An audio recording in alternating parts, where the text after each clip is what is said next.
You know, that kind of offended me the first time I heard it.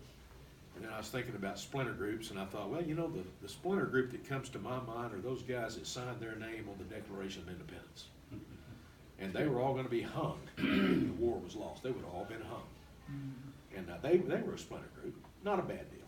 Not a bad deal. Had a pretty good outcome, you know, in the end. So we'll start off with splinter group. Now we're up to almost 500 members. And our number one objective is to save conventional vertical wells. That's our number one objective. The other thing that makes us different is that we're in every community in the state. We care. We care about losing teachers. You know, we care with school boards, city councils. Some of us, Mayor Dewey Barlow, our chairman, has been the mayor of Tulsa. Others have been, you know, on school boards and city councils. And so we kind of have that, culture that OIPA used to have, which was we're never going to ask anything from our state that's not good for our state. Well, the 2% deal exceeded that. That's when they started getting greedy in our opinion. So we try to not ask for anything that we can't say is good for the state. Give you an example.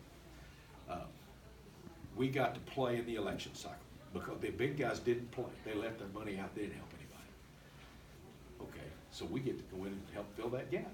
And we did a pretty good job. Got to make a lot of friends doing that, you know.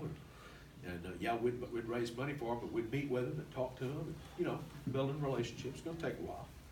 And I think it was very successful. And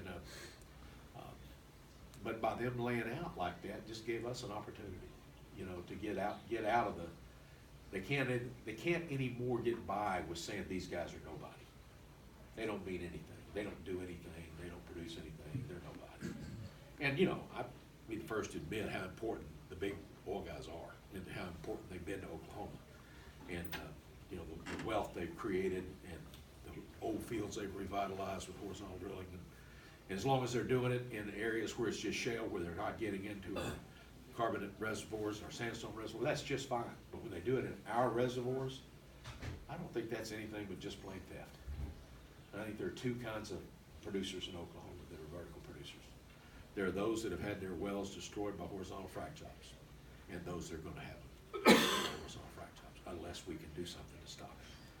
So the bill that we had this last year, House Bill 1379, Zach Taylor, young man from Seminole. If you don't know him, you ought to. I mean, Zach's one of us, small producer in Seminole, Oklahoma.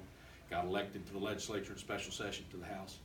Man, he's a champ for us. I mean, he knows our stuff.